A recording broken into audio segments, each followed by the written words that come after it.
St. Lucia needs some hope, some strength. In fact, they need some kind of foundation to make Well, people aware of what's going on. let me say this. It's a big shame and disgrace because look how many women died in St. Lucia, and you is the only person doing this without any support. Now, how you feel about that? In January 2021, the decomposing body of a female was discovered at Pigeon Point. 3 months later, in April, police confirmed through DNA testing that the body was that of 22-year-old Stephanie Thomas. This year, on January 24th, the 4th anniversary of her brutal killing, Thomas's friend Ella Prosper held a march in her honor. Escorted by police officers, Prosper carried a placard that read, quote, "Love us, please. Stop killing us. Stephanie Thomas is a memory, but I'm her voice. Stop the killing," end quote. Prosper expressed her commitment to standing against gender-based violence and pledged to continue celebrating Thomas on the anniversary of her death and her birthday. Who was Stephanie Thomas to me? She was a sister, a friend, boy, a dancing partner, or all kind of partner to me. Now she's just a memory to me. So this is why I try to make this day and her birthday special. Her birthday will be March the 13th, and I will be lighting a candle or even buying a cake and walking for her. Good day, my wonderful friends. It's me again, the great. One more great countryman.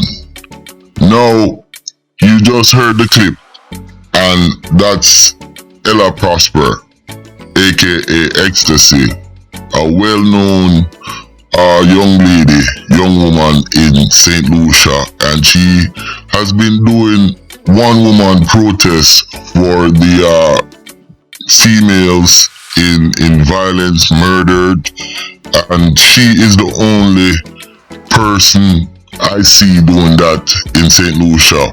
But long story short, I caught up with her and we had a fascinating discussion and talk about Stephanie Thomas, the young lady in that clip, and amongst other things.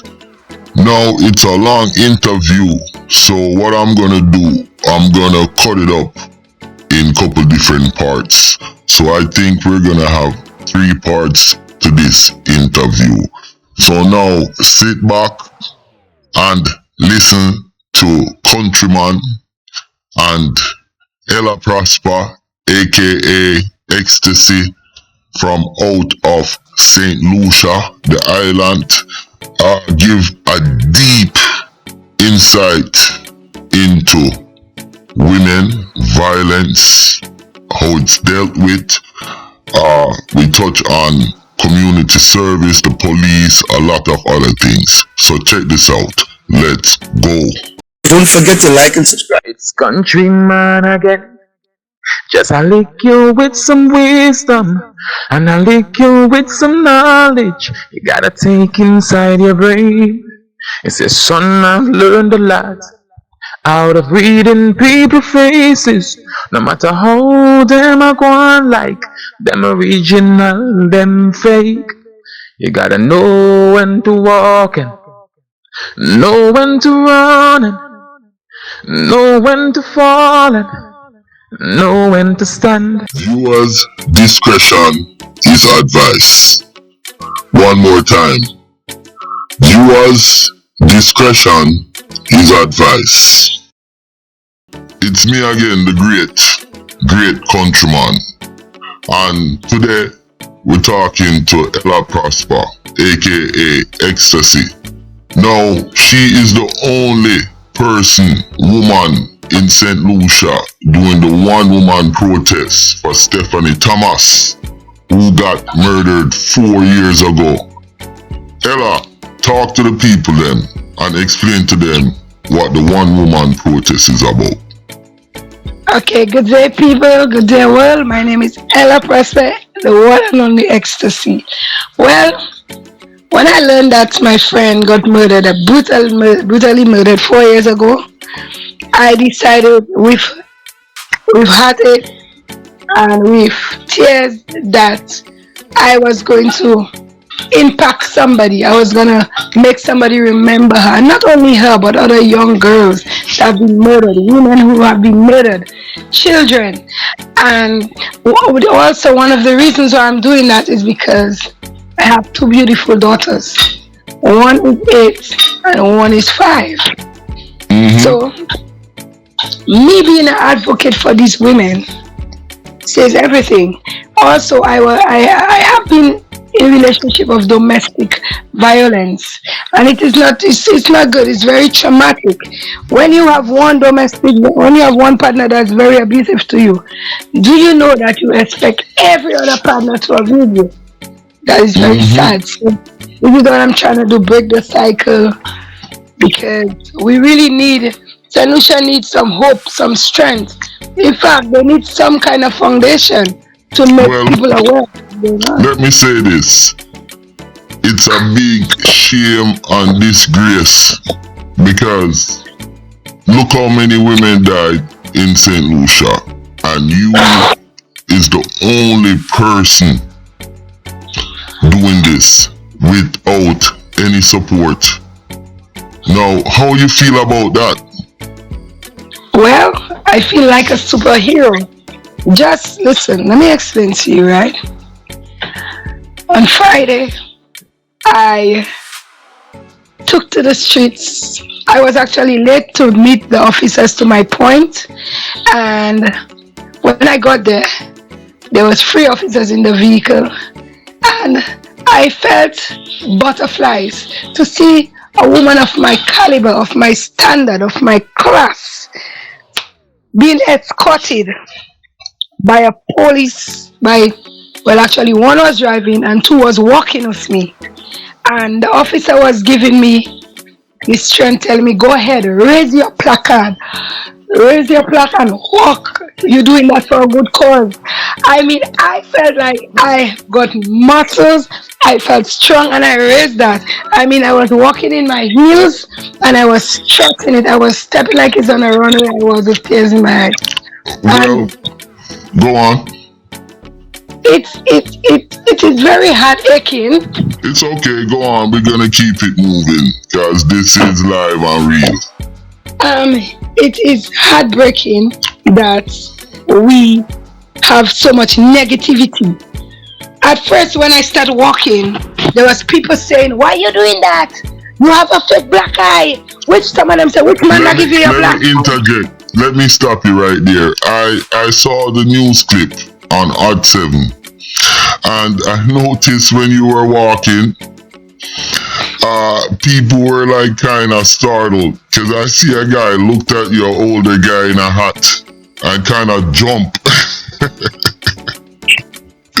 when they saw you. I mean, I guess they were surprised. It's really a good way to bring awareness, and it would be good if other women can get up off of them fucking ass and join you. You know what I'm saying? Bomba clock. But anyways, go on. I'm getting angry. Let me explain to you what I was wearing. When I got the letter from the RSL, from the Royal St. Lucia Police Force, from the commissioner office, I have a letter. I will be sending it to you. I think I sent it to you. I went to CID and I said, guys, listen, because I'm very popular.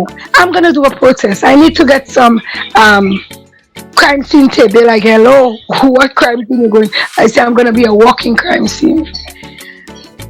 I was wearing a red long skirt. I made everything myself. I saw the outfit. Yes. And I saw when I looked at you, I said, damn, your eyes black. But then I realized it's makeup. Yes. I'm a Caribbean woman, so when I do something, I do it with force. I did the skirt extra long. Yeah, I did the skirt extra long so that I could hold it up. When that's the blood, it means like the blood that's shedding. I'm trying to hold to stop the blood. So you see me holding the plaque in one hand and holding the skirt in the other hand. To some people, it might look like I'm holding it because it's too long, but in my mind, I'm trying to tell them I'm trying to hold the blood from running, from flowing, all the crime, you know. And let me tell you, after a while, when I reached a certain point and I start getting this positive reaction, I wasn't feeling I was walking again. I felt like I was floating.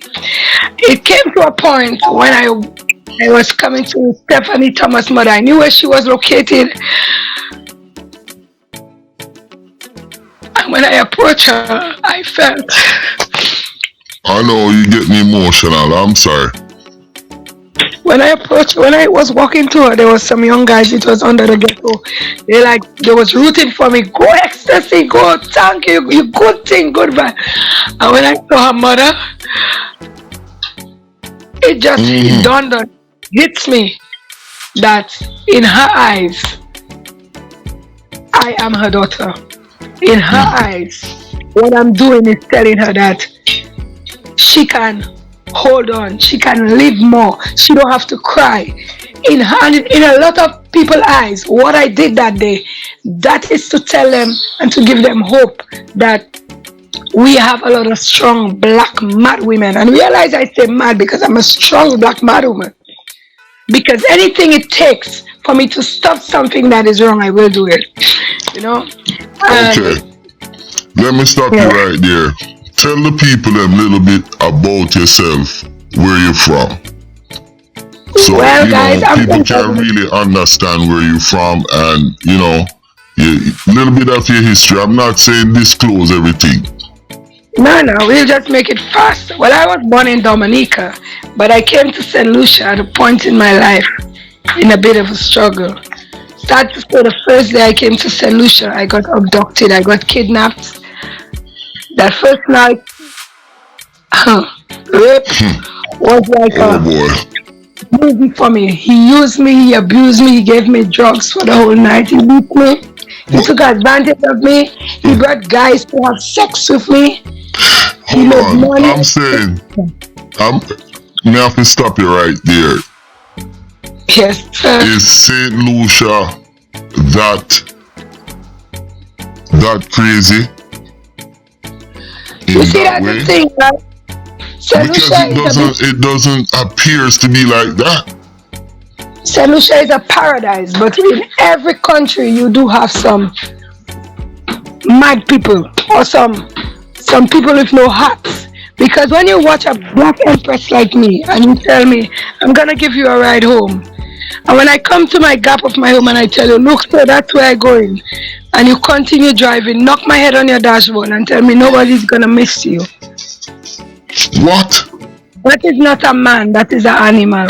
And there's a lot of men out there like that. They come looking sweet and nice, they're big chin, and that is what our young women are. That is their front. They fool our young women with all these nice cars, lavishness, and then they have them like dogs on leash. You know, because I was bonded. Okay, so you're from Dominica, you come to St. Lucia, you met some crazy stuff, and after that, how you integrate yourself into the St. Lucia society? Well, was it hard? All this was happening, I had to find a way out because I was lying to my family, telling them that this man is my boyfriend, and he wasn't. He was now my pimp. Oh boy. He bought a car on me in less than 2 weeks. He was selling me to the highest bidder. What? I was in his whole lifestyle. So I drank poison the first chance I got. Whilst I in the hospital, he presented himself. So when I suffer through, he's not giving up. This sounds like a scary movie. Go on. This is what I did. Now, when you commit suicide, they're supposed to arrest you. But the people tell me I don't have no offense, I don't have no prior offenses, so they'll give me a chance. I told my mom I'm gonna go with the man. At that time, they used to call me peckish. When I went back with a motivation to learn, to learn, to learn, to survive, and to learn. And I want to tell that man very much, because the bad you did to me, you created, created a project. You created something. You created a different person in me. Thank you very much. I've been in St. Lucia from I was 14, 15. I've been raped 3 times. Oh boy. Hey, that's crazy. I'm one of the many young women that was. I was one of the many young women that was human trafficked and survived. Yes. I was trafficked and survived.